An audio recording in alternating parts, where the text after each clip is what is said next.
बंगाल के बाद असम दौरे पर प्रधानमंत्री मोदी गुवाहाटी इंटरनेशनल एयरपोर्ट के नए टर्मिनल भवन का उद्घाटन किया गया। गुवाहाटी में पीएम मोदी का कांग्रेस पर हमला, कहा कांग्रेस सरकार के एजेंडे में नहीं था पूर्वोत्तर का विकास, इसी सोच के चलते असम की गई उपेक्षा। पीएम मोदी बोले कांग्रेस के समय असम में बिना पर्ची और खर्ची के सरकारी नौकरी मिलना था संभव, उनकी एक गलती को हम सुधार रहे हैं। पीएम मोदी ने कहा कि कांग्रेस का असम की पहचान मिटाने का था षड्यंत्र, आजादी से पहले असम को पूर्वी पाकिस्तान का हिस्सा बनाने की साजिश थी। गुवाहाटी एयरपोर्ट के नए टर्मिनल का उद्घाटन के बाद प्रधानमंत्री मोदी का भव्य रोड शो, पीएम मोदी के स्वागत के लिए उमड़ी लोगों की भारी भीड़, पीएम ने जनता का अभिवादन किया। अगले साल होने वाले विधानसभा चुनाव से पहले पश्चिम बंगाल को पीएम मोदी की बड़ी सौगात, 3200 करोड़ की लागत के 2 नेशनल हाईवे प्रोजेक्ट्स का उद्घाटन, शिलान्यास किया। खराब मौसम के कारण नदिया में रानाघाट नहीं पहुंच पाए प्रधानमंत्री। कोलकाता एयरपोर्ट से ही कार्यक्रम में आए लोगों को वर्चुअली संबोधित किया गया। वर्चुअल संबोधन में पीएम मोदी का ममता सरकार पर अटैक, कहा बंगाल में मारा जंगल राज, हम बंगाल के लिए काम करना चाहते हैं लेकिन ममता सरकार कट मिशन में लगी हुई है। पीएम मोदी ने तृणमूल को विकास विरोधी बताया, कहा कि मोदी का विरोध करना है तो करो लेकिन जनता को दुखी मत करो, मोदी विरोध में विकास को रोका जा रहा है। प्रधानमंत्री मोदी बोले बंगाल में महाजंगल राज को खत्म करने का वक्त आ चुका है। बिहार के बाद बंगाल की बारी है, गंगा बिहार से बहकर बंगाल पहुंचती है।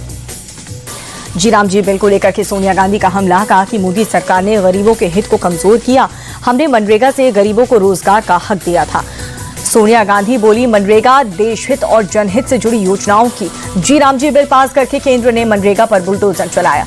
जी राम जी बिल के खिलाफ कर्नाटक में बड़ा आंदोलन करेगी Congress party, deputy CM DK Shivakumar का ऐलान, बोले सरकार के नाम बदलकर योजना को खत्म किया गया। जी राम जी बिल के खिलाफ हैदराबाद में कांग्रेस का प्रदर्शन, सैकड़ों की संख्या में सड़क पर उतरे कार्यकर्ता, मोदी सरकार के खिलाफ नारेबाजी की गई। जी राम जी बिल को लेकर के विपक्ष हमलावर है। सुप्रिया सुले बोली योजना से गांधी का नाम निकालकर सरकार ने बड़ी गलती की और इसके खिलाफ हमारी लड़ाई जारी रहेगी। बीजेपी सांसद सुधांशु त्रिवेदी का पलटवार, कहा कि बिना आधार के प्रदर्शन कर रहा है विपक्ष, नए विधेयक से 100 के बजाय 125 दिन मिलेगी रोजगार की गारंटी। जी राम जी बिल पर विपक्ष के हंगामे पर भड़के सीएम मोहन यादव, कहा मुझे समझ नहीं आता कि कांग्रेस को भगवान के नाम पर चिढ़ क्यों है।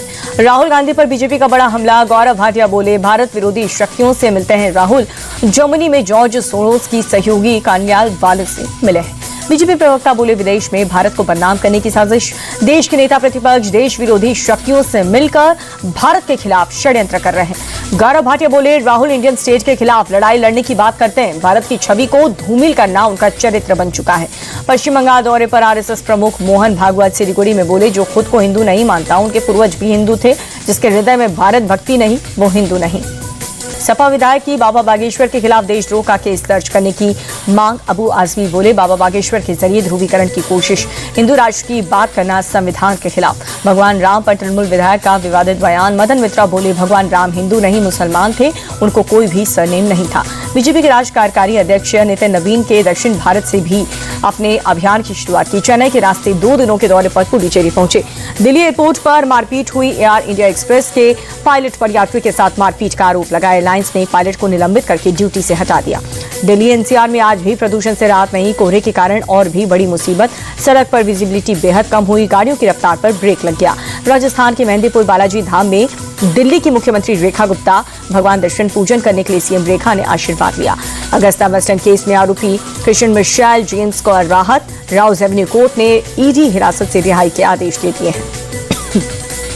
मुंबई के घाटकोपर में बीजेपी विधायक की गुंडागर्दी, रॉन्ग साइड से रिक्शा चला रहे ड्राइवर को मारा थप्पड़, विपक्ष ने एमएलए पराग शाह पर कार्रवाई की मांग की। कोटिन कप सिरप मामले में एक और गिरफ्तारी, कई दिनों से फरार चल रहा मेडिसिन हाउस का संचालक प्रियांशु गौतम रायबरेली से गिरफ्तार। बदायूं में दिन दहाड़े ज्वेलरी शॉप में लूटपाट हुई, हथियारबंद बदमाश तमंचे की नोक पर नकदी और सोना चांदी लूट करके भाग गए, गांव वालों ने पीछा करके बदमाशों को दबोच लिया। लखनऊ में छत पर खेल रही बच्ची के सिर में गोली लगी, शुरुआती इलाज में डॉक्टर ने मामूली चोट समझ करके टाँके लगाए और बाद में सर्जरी करके गोली निकाली गई। राजस्थान के डूंगरपुर में साइबर ठगी करने वाले गिरोह का भंडाफोड़ हुआ, पुलिस ने 2 आरोपियों को गुजरात से पकड़ा, 160 करोड़ से ज्यादा की ठगी का खुलासा हुआ।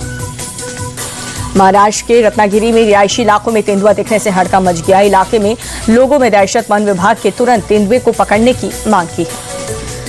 बिहार के गया में दिन दहाड़े बीच सड़क पर फायरिंग हुई, जमीन विवाद को लेकर के आपस में भिड़ गए 2 पक्ष, 2 घायल, पुलिस ने 3 आरोपियों को गिरफ्तार किया। जयपुर में तेज रफ्तार का कहर, बेकाबू थार ने बाइक को मारी टक्कर, हादसे में 3 लोग घायल हुए, कार ड्राइवर मौके से फरार। एमपी के ग्वालियर में हिट एंड रन की वारदात, बेकाबू कार में बुजुर्ग को मारी टक्कर, पूरी घटना सीसीटीवी में कैद हो गई। T20 वर्ल्ड कप 2026 के लिए टीम इंडिया के 15 सदस्य टीम का ऐलान। T20 वर्ल्ड कप के अलावा न्यूजीलैंड दौरे के लिए भी भारतीय टीम की घोषणा हुई। सूर्य कुमार यादव होंगे कप्तान। मुंबई में चीफ सेलेक्टर अजीत अगरकर और सभी सिलेक्टर्स के साथ कप्तान सूर्य कुमार यादव की मीटिंग। बीसीसीआई सचिव देवजीत सैकिया ने खिलाड़ियों के नाम का ऐलान कर दिया। टीम में सूर्य कुमार यादव, अक्षर पटेल, अभिषेक शर्मा, संजू सैमसन, तिलक वर्मा, हार्दिक पांड्या, शिवम दुबे, रिंकू सिंह, जसप्रीत बुमराह, हर्षित राणा, अर्शदीप सिंह, कुलदीप यादव, वरुण चक्रवर्ती, वॉशिंगटन सुंदर, ईशान किशन का नाम।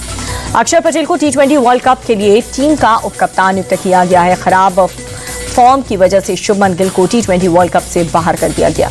सैयद मुश्ताक अली ट्रॉफी में झारखंड को खिताब दिलाने वाली ईशान किशन को मिला T20 वर्ल्ड कप का टिकट। सैयद मुश्ताक अली ट्रॉफी में ईशान ने बनाए थे 500 से ज्यादा रन।